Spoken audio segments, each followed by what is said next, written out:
परमात्मा के प्यारे जीव हंसो, परमात्मा हमारा आदि जनक है, आदि पिता है।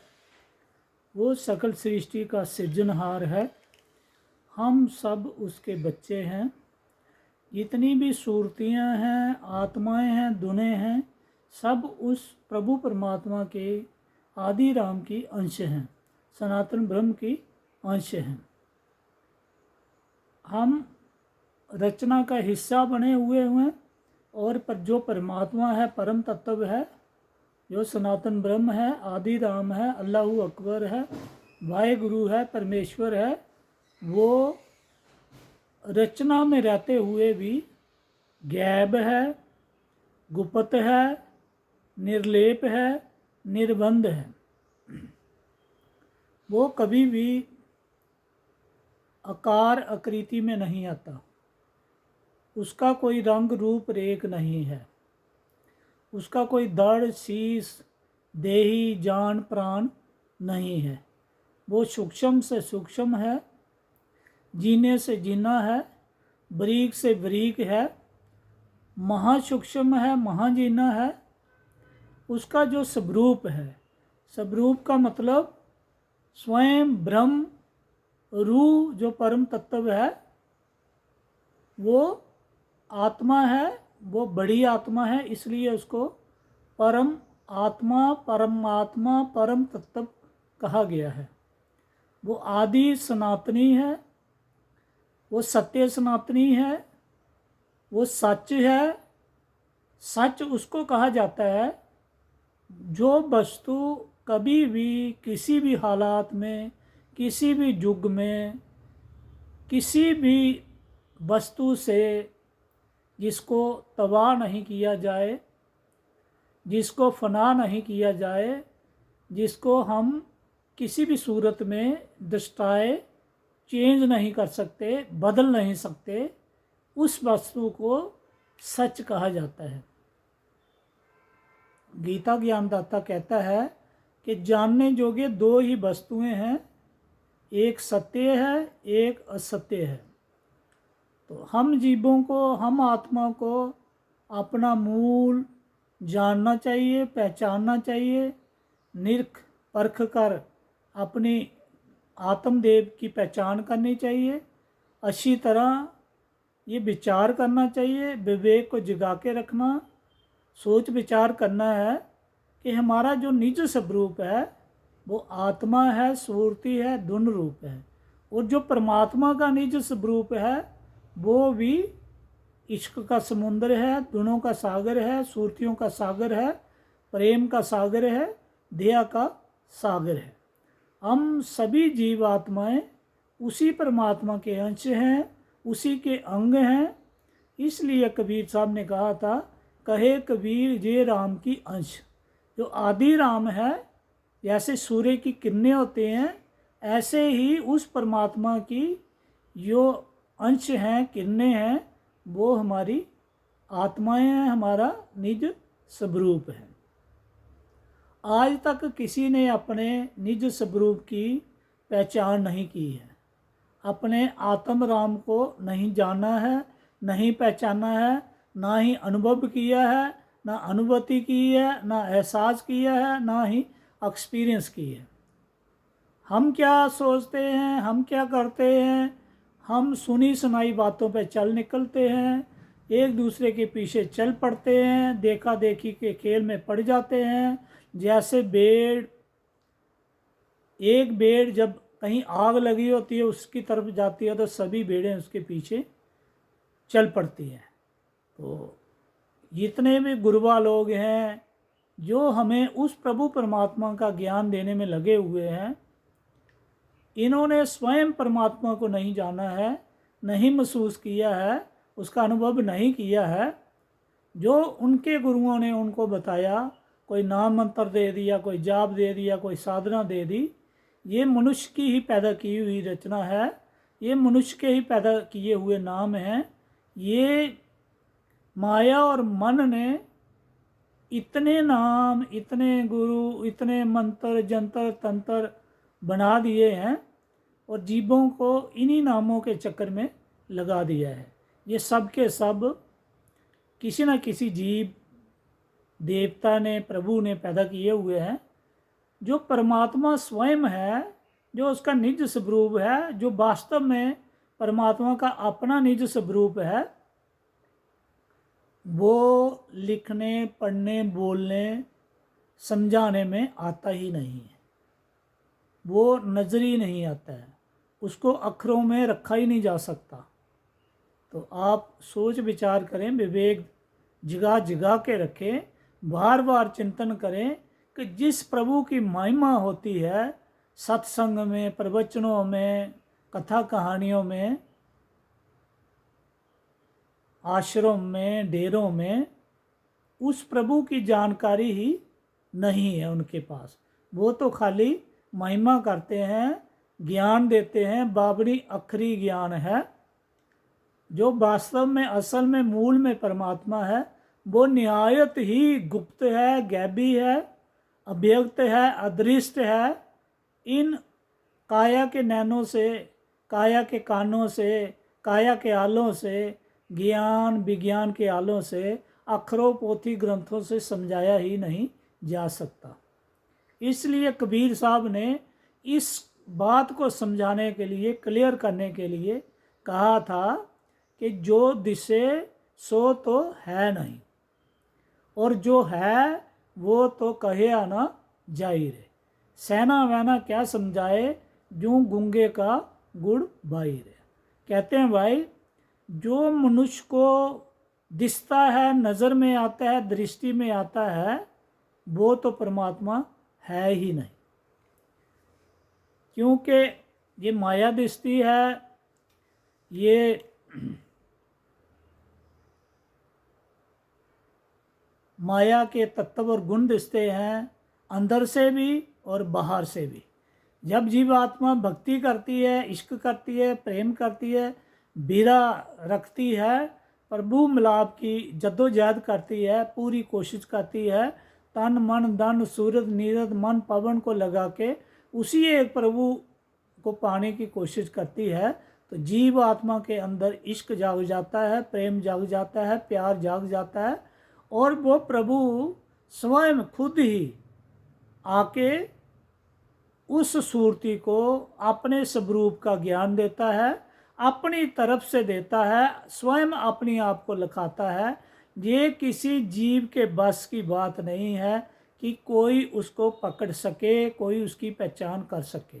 ये तो परमात्मा की, परम तत्व की, उस आदि सनातन राम की दया है, मेहर है, बख्शिश है, कृपा है कि वो अपना स्वरूप स्वयं लखाता है। वरना आज तक कितने गुरु हुए हैं, कितने पीर हुए हैं, आलम फाजल गुणी ज्ञानी सुरनर मुनि अवतार हुए हैं, तो जिसको उस प्रभु ने अपनी दया करके अपना स्वरूप लगाया होगा, उसी आत्मा, उसी सूरती, उसी धुन को ये ज्ञान हुआ है कि परमात्मा जो है वो ऐसा है, उसका स्वरूप ऐसा है, और उस जीव ने ही उस परमात्मा की एक्सपीरियंस की है, अनुभव की है, अनुभूति की है। वो उसके दीदार का, उसके अनुभव का, अनुभूति का साक्षी हुआ है, विटनेस हुआ है। अगर किसी जगह 100 लोग हैं तो एक बंदे के अंदर परमात्मा प्रकट होके उसको अपना दीदार दे रहा है, अनुभव करवा रहा है, तो वही जीवात्मा धुन जानती है कि परमात्मा क्या है। बाकी कोई नहीं जानता जब तक वो सेल्फ एक्सपीरियंस नहीं करता, अपनी आत्मा चेतन करके उस परमात्मा प्रभु की जानकारी पहचान नहीं रखता, तब तक वो उस परमात्मा को जान नहीं पाता है।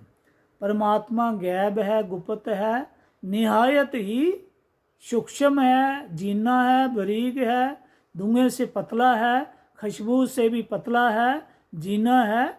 जो वस्तु इतनी बारीक, इतनी सूक्ष्म, महासूक्ष्म स्वरूप में है, तो हमारा मन ये जो हाथी की तरह है, ऊंट की तरह है, ये कैसे उसके दरबार में प्रवेश कर सकता है।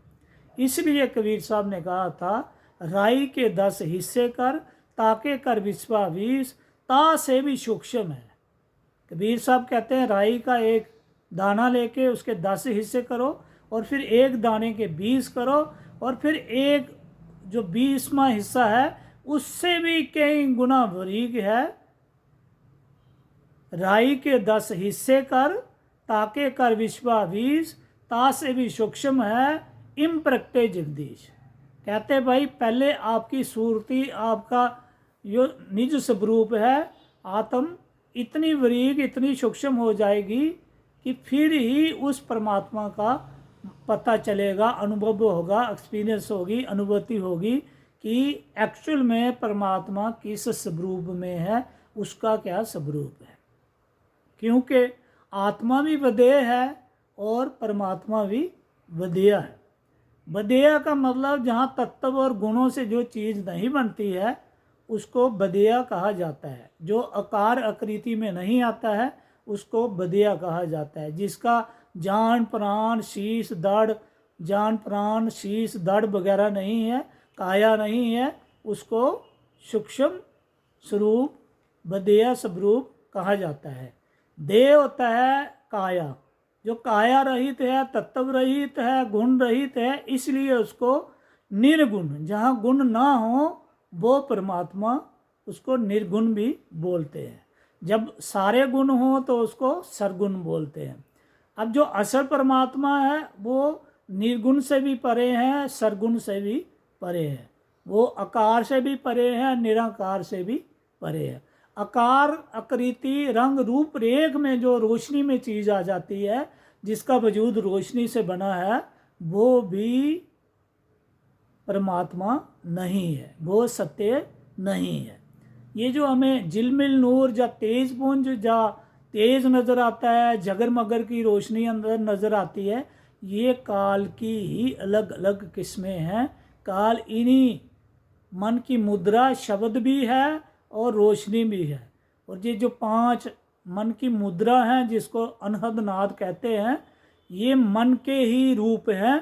मन ने ही, माया ने मन को प्रकट करके आदि माया कीनी चतुराई झूठी बाजी पिंड दिखाई। शरीर के अंदर जो हमें नज़र आता है या सुनाई देता है या प्रकाश दिखाई देता है, ये आदि माया ने झूठी नकली रचना रच के रखी है और हम इसी शरीर के अंदर ढूंढते हैं, देह में ढूंढते हैं, इस महल में ढूंढते हैं। तो महल में काल भगवान है, ब्रह्म रहता है, ब्रह्म अंड है ये महल, तो इसको पिंड भी बोलते हैं। तो ये पिंड की जो रचना है या अंड की रचना है, शीश की रचना या आंखों के नीचे की रचना, ये पिंड अंड एक या ब्रह्मांड के अंदर जो भी रचना है, ब्रह्मांड के अंदर, ये सब की सब नकली है, प्रतिबिंब है, परछाई है। इसलिए कबीर साहब ने कहा था, कार नैना दीदार महल में प्यारा है। अब इस ब्रह्म को, ओंकार को, जो सोहंग इस जीव को चलाता है, ओम सोहंग की जो देही है, इसके मध्य में जो सोहंग जीव आत्मा रहती है, जिसको राम भी बोलते हैं, जो हमारी सूरती ही है, इसको प्यारा कहा गया। कार नैना दीदार महल में प्यारा है। इस शरीर देही काया को ये हमारी सूरती चलाती है। लेकिन सूरती को कौन चलाता है? सूरती को पावर कौन देता है? उसके अंदर जो भी समर्था, बल, ताकत रखी है, वो किसने रखी है? उसको कौन सस्टेन कर रहा है?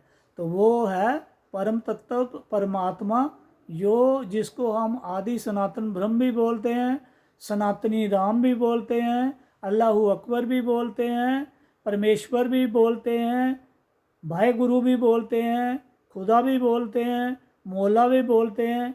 बड़े सारे इस माया ने जीव के थ्रू उसके नाम रखे गए हैं। लेकिन जो वास्तव में असल में परमात्मा है, ना तो उसका कोई आकार है, ना ही आकृति है, ना कोई रंग है, ना रूप है, ना रेख है। वो रचना से परे हैं। रचना के मध्य मध्य समाया हुआ भी वो निर्लेप निर्बंध रहता है, नजर नहीं आता, दृष्टि मुष्टि नहीं आता।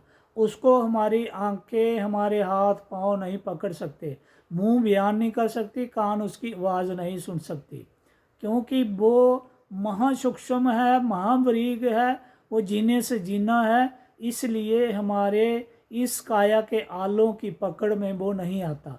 विज्ञान के आले भी उसको पकड़ने में असमर्थ हैं, इनके अंदर भी वो ताकत नहीं है को उसको पकड़ सके। लेकिन परमात्मा ने अपना जब स्वरूप लिखाना होता है तो अपनी दया करता है, मेहर करता है, बख्शिश करता है, हमारी आत्मा को चेतन करता है, जागृत करता है, कॉन्शियस करता है, एक्टिव करता है, और फिर अपने स्वरूप को लिखाता है।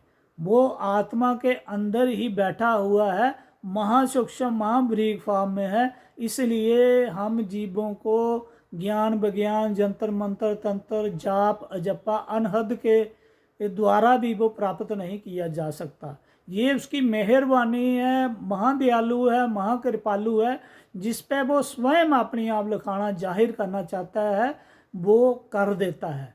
क्योंकि वो नहीं देखता ये बच्चा है, बूढ़ा है, जवान है, औरत है, ये किस जात का है, किस मुल्क का है, काला है, गोरा है, लंगड़ा है, लूला है, पूरा है, आधा है, वो कभी नहीं देखता है। पढ़ा लिखा है, अनपढ़ है, जो परमात्मा इतना दयालु है, इतना कृपालु है, उसको महासागर, प्रेम का सागर, इश्क का सागर भी कहा गया। क्योंकि जब वो आता है तो पूरी कायनात उस जीव आत्मा को प्यार करती है और महसूस कराता है, क्योंकि उसको सूरती स्नेही, राम स्नेही भी कहा गया है। वो हमारी आत्मा को महाप्रेम करने वाला वो परमात्मा है, क्योंकि हम सब उसी के अंश हैं। लेकिन ये बात तब समझ आती है जब परमात्मा प्रकट हो के सूरती को चूमता है, उसको स्पर्श करता है, प्यार करता है, इश्क करता है, प्रेम करता है, मोहब्बत करता है, तभी सूरती चेतन होती है। और उसको लगता है कोई वस्तु, कोई चीज़ जिसकी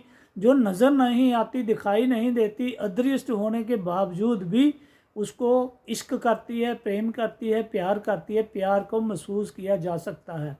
इसलिए जिस संत ने पहली बार परमात्मा ने उस सूरती को प्यार किया था, वो कह उठी थी, love is God and God is love. तो हमें उस महा इश्क, महासमुंदर, महादया के सागर तक पहुंचना है, जीते जी सूरती वहाँ तक पहुंचानी है, ताकि हर क्षण, हर पल, हर घड़ी हमें उसका अनुभव हो, एहसास हो, अनुभूति हो, एक्सपीरियंस हो, और हम खुद ही साक्षी हों, विटनेस हों कि परमात्मा प्रकट हो गया है, हमें प्यार कर रहा है, हमारे वजूद के बीज से प्रकट हुआ है, ना कहीं से आया, ना कहीं गया है। वो आदि अनादि काल से ही सूरती के मध्य रहता है। सूरती की चेतना, सूरती जागृत है, वो अजर अमर अविनाशी है, अभिगत है, वो गति के परे हैं।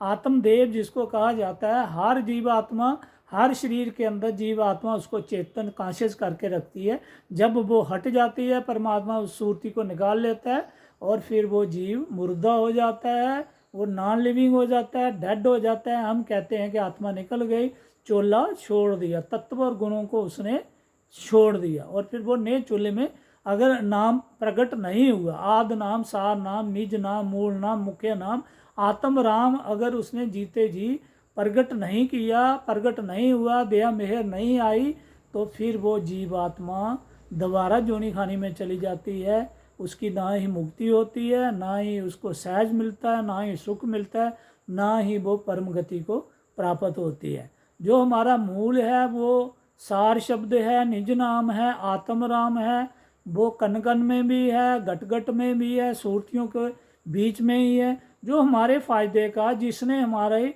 मुक्ति करनी है, सूरती का कल्याण करना है, दुन का उद्धार करना है, वो हमारी सूरती के अंदर से ही प्रकट होके अपने स्वरूप को लिखाएगा, अपने वजूद को लिखाएगा, अपने निज धाम में ठहरा देगा सूरती को। तो ये कार्य हमने जीते जी करना है। अगर किसी ने जीते जी उसकी एक्सपीरियंस नहीं की, अनुभव नहीं किया, शब्द तक सूरती नहीं पहुंची, उस सार शब्द में नहीं समाई, आद नाम में नहीं समाई, तो आपको समझ लेना चाहिए कि आपकी ना गति होगी, ना सहज मिलेगा, ना सुख मिलेगा। बार बार आपको जमना पड़ेगा, बार बार आपको मरना पड़ेगा, जम जोरा आपके पीछे पड़े रहेंगे, मन माया के दलदल में आप फंसे रहोगे। और किसी भी हाल में, किसी भी जन्म में अगर सार शब्द तक पहुंच नहीं हुई, तब तक आपकी मुक्ति नहीं है। इस भरम में मत रहना, धोखे में मत रहना, शंका में मत रहना कि नाम मंत्र ले लिया तो मुक्ति हो जाएगी। भाई मुक्ति तभी होगी जब शब्द परमात्मा, शब्द स्वरूपी परमात्मा, बदेश स्वरूपी परमात्मा, सनातन आदि सनातन ब्रह्म जब आपके भीतर रोम रोम में प्रकट हो जाएगा और फिर हर क्षण, हर पल, हर घड़ी आपके साथ रहेगा, हमेशा आदि अनादि काल तक आपकी सुरती को अपने स्वरूप में सिमट के रखेगा। तब आपको ज्ञान भी होगा और ये पता भी चलेगी, विवेक भी जाग जाएगा कि आपकी मुक्ति हो गई है।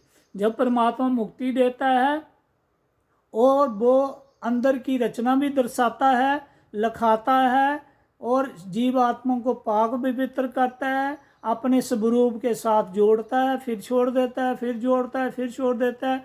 जब वो पूर्ण रूप से बड़भागी हो जाती है, उसका भाग्य खुल जाता है, 100% प्योर हो जाती है, पवित्र हो जाती है, पाक हो जाती है, फिर वो परमात्मा अपने स्वरूप से मिला के अपने गोद में अपने स्वरूप का शब्द स्वरूप है उसका, उस पर सुरती का भी शब्द स्वरूप है, वो मिला लेता है, अपने साथ रखता है और छिन छिन फिर कभी भी किसी भी हालात में वो कभी भी नहीं बिछड़ता। चाहे बहुत बड़ी प्रलय महाप्रलय क्यों ना हो जाए, उस जीव के साथ, उस घर परिवार के साथ वो परमात्मा किसी भी हालात में उसका साथ नहीं छोड़ता।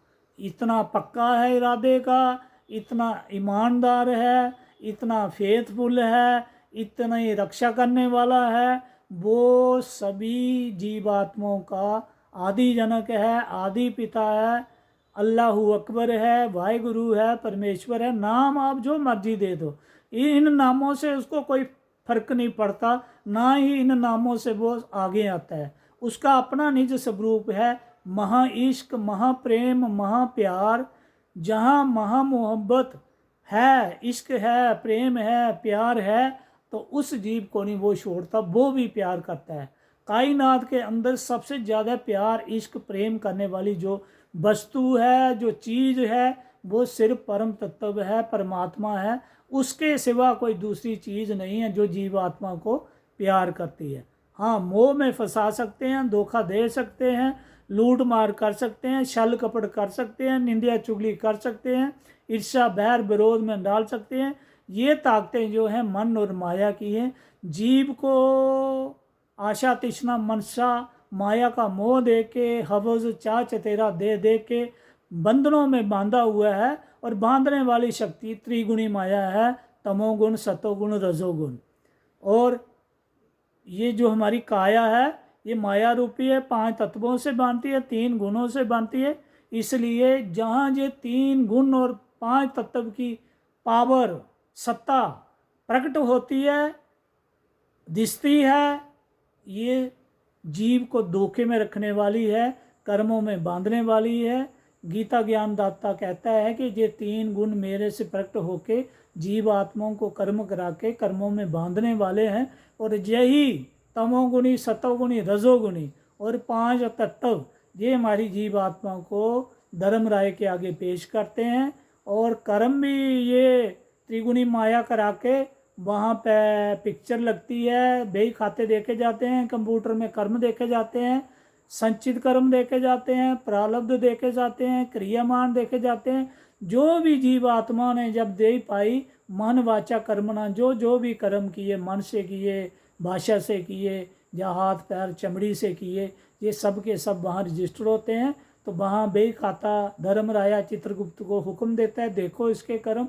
जो कर्म हमने कई युगों से किए, कई जन्मों के सब सामने आते हैं।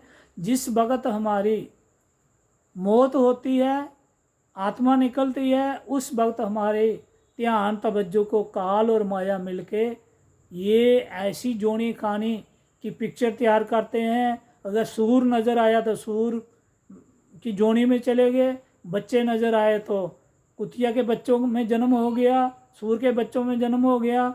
और कोई कीड़ा मकोड़ा नज़र आया तो कीड़ा मकोड़ा हो गया, शेर आया तो शेर बन गए।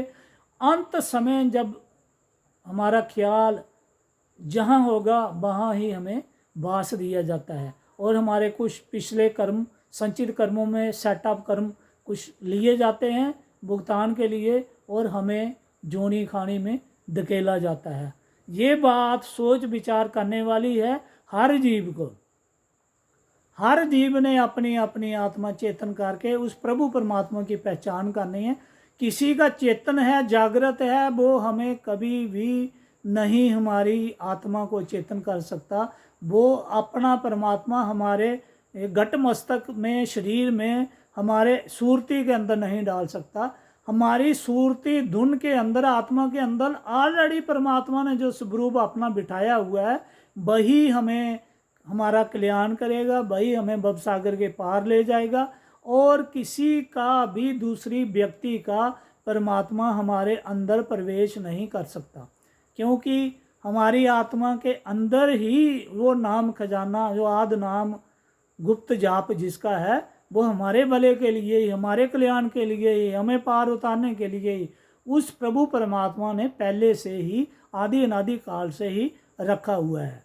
हमें सिर्फ उसकी पहचान करनी है, उसको जानना है, पहचानना है, अनुभव करना है, अनुभूति करनी है, एक्सपीरियंस करना है, उसका अनुभव दीदार करना है। जिस दिन, जिस पल, जिस घड़ी उस परमात्मा ने दिया मेहर बख्शिश करके अपने स्वरूप को लिखा दिया, अपनी तरफ से लिखा दिया, तो उस वक़्त आप समझ सकते हैं, जान सकते हैं, बुद्धि विचार को जगा के रख सकते हैं, कह सकते हैं कि मैंने जीवन मुक्ति पा ली है। क्योंकि जब शब्द प्रकट हो जाता है, वो मधुर मधुर, गैप गुप्त, सूक्ष्म से सूक्ष्म, जीने से जीना, वरीक से वरीक, खुशबू से भी पतला प्रभु जब आपकी सूरती पकड़ लेगी, जब वो सूरती को पकड़ लेगा, तो आप जीते जी परम गति को प्राप्त हो जाते हो। फिर बकाया कुछ नहीं रहता। जो अपनी आत्मा निज स्वरूप को जान लेता है, वो परम गति को प्राप्त करता है। फिर उसको ना कोई जाप मंत्र करने की ज़रूरत पड़ती है, ना कोई प्रभु मानने की ज़रूरत पड़ती है, ना देव दिवाले मत्थे दंडवत प्रणाम करने की ज़रूरत पड़ती है। फिर उसको ना ही कथा कहानी सुनने की ज़रूरत पड़ती है, कोई भी क्रिया करने की ज़रूरत नहीं है। सिर्फ उसका अखंड निरंतर एक रस, एक लय, एक सुर, एक ताल, जब शब्द चलने शुरू हो जाता है, रोम रोम प्रकट हो जाता है दीन दयाल, तो बस उसको हर कार्य काम काज करते हुए उसकी भक्ति हो रही है, उसका भजन हो रहा है। वो स्वयं ही उसकी सूरती जगत में रहते हुए, शरीर जहाँ दुनिया में रहते हुए उसकी सूरती आदि राम में रम गई है, मौजूद उसके वजूद में समा गई है, उसकी गोद में बैठ गई है, उसके निज स्वरूप को प्राप्त हो गई है।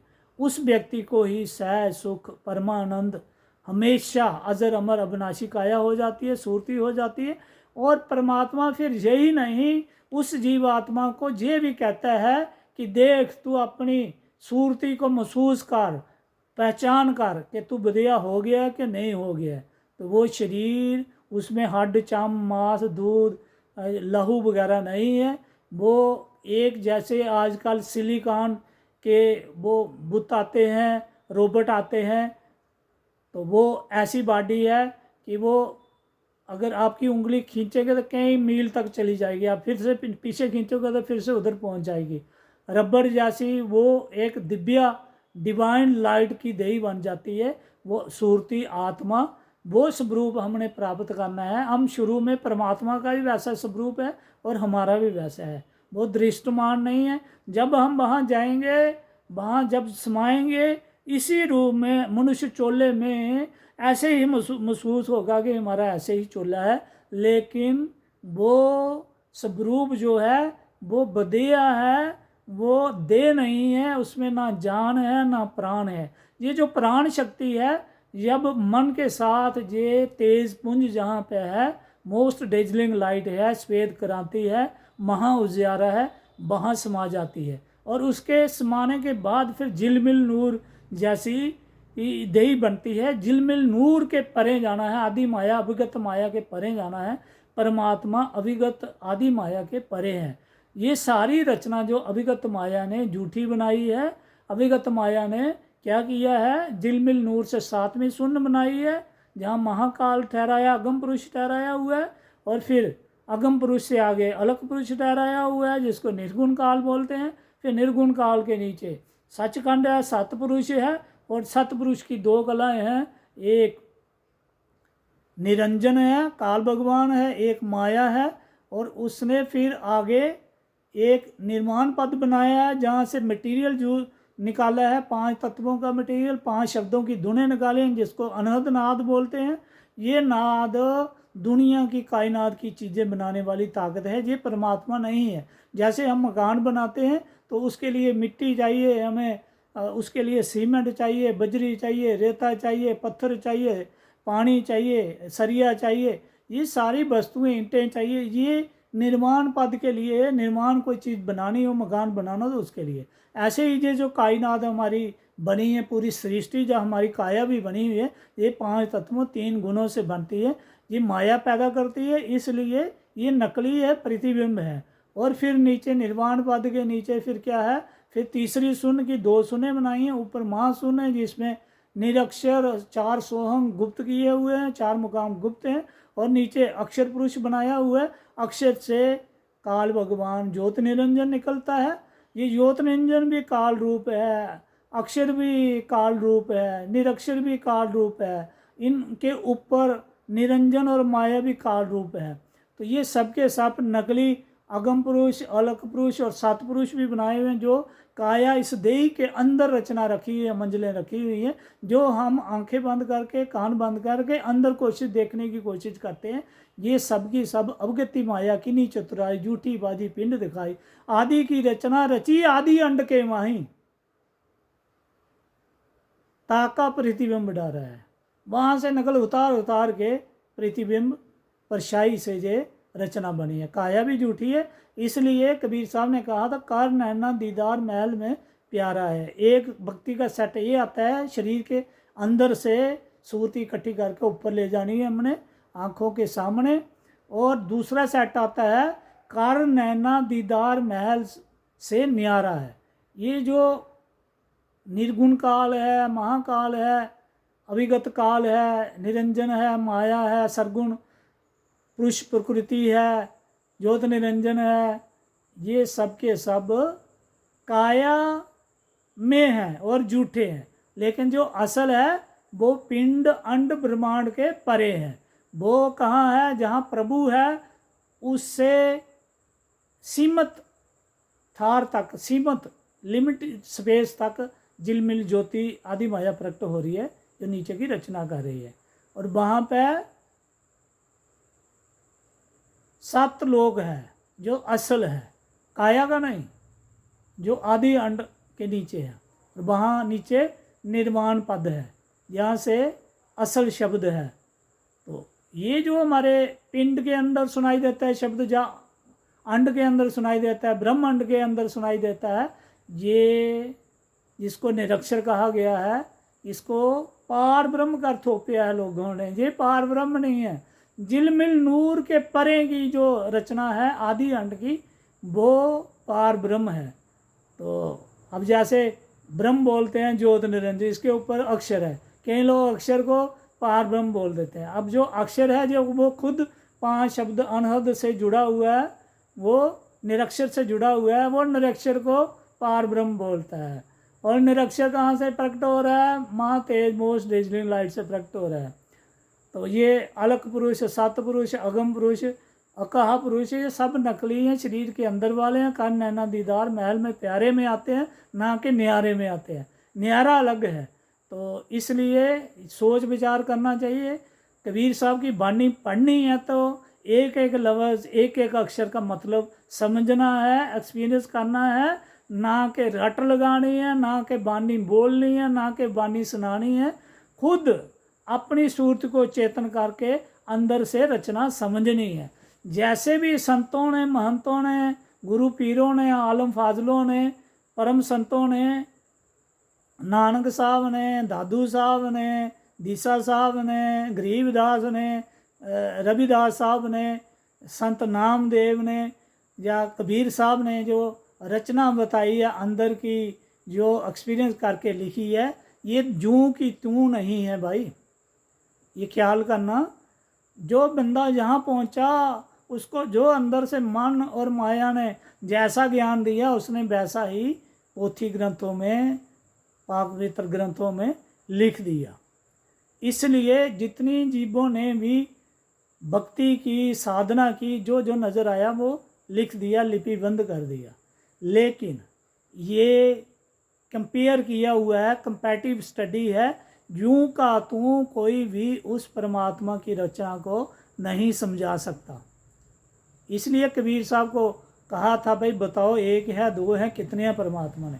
तो उन्होंने कहा, एक कहूँ तो है नहीं, दो कहूँ तो गार, जैसा है तैसा रहे कहे कबीर विचार।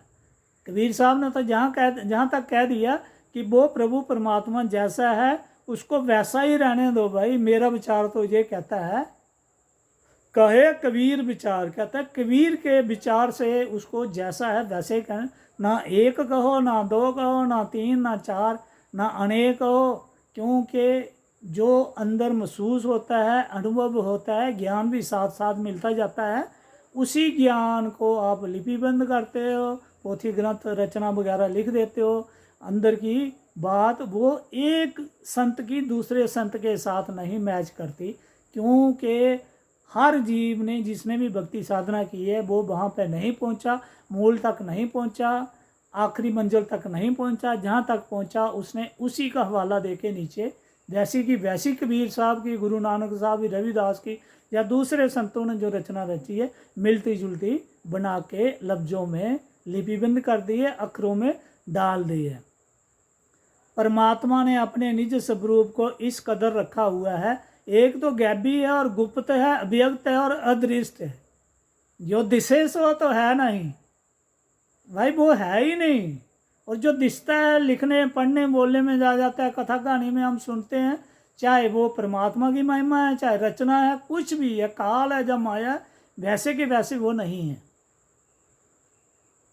और जैसे कि जैसे वो हैं, वो अक्षरों में आते ही नहीं है।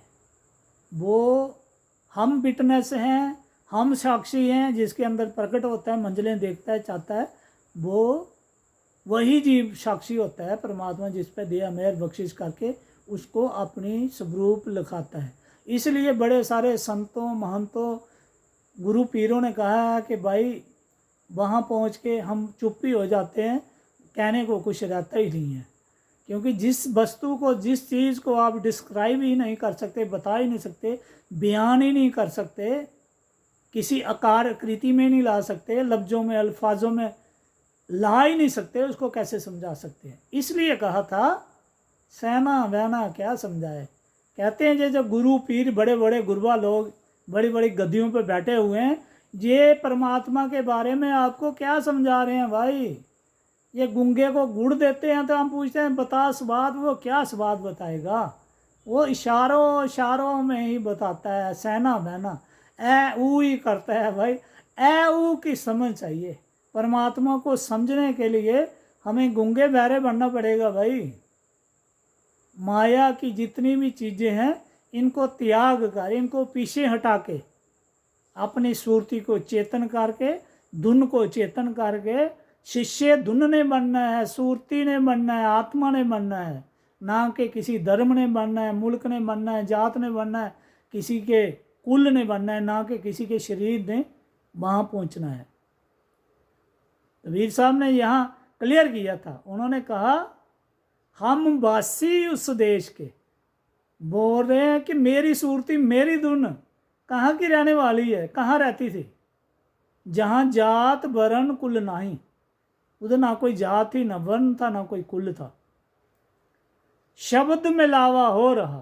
कहते हैं सूरती जो शब्द स्वरूप है, धुन जो शब्द स्वरूप है, वो शब्द के समुंदर में, धुनों के समुंदर में, सूरतियों के समुंदर में आत्म राम, आत्मा ने आत्मा राम, जहाँ आत्मा ही आत्मा है, महासमुंदर है, महा इश्क है, उसके साथ मिलाप करना है।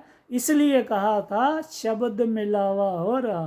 कहते हैं मेरी सूरती धुन जब शब्द स्वरूप हो जाएगी, इसके अंदर का शब्द प्रकट हो जाएगा, तो फिर ये जैसे गुब्बारा हवा में छोड़ा हुआ जब फटता है, उसकी दीवार हटती है, तो वो हवा बाहरली हवा के साथ मिक्स हो जाती है, उसकी किरणें और परमात्मा की किरणें एक जैसी हो जाती हैं, यूनाइट हो जाती हैं, मिलाप कर लेती हैं, तभी जीव की परम गति होती है, परम पद प्राप्त होता है, परमात्मा की जानकारी होती है, जान पहचान होती है।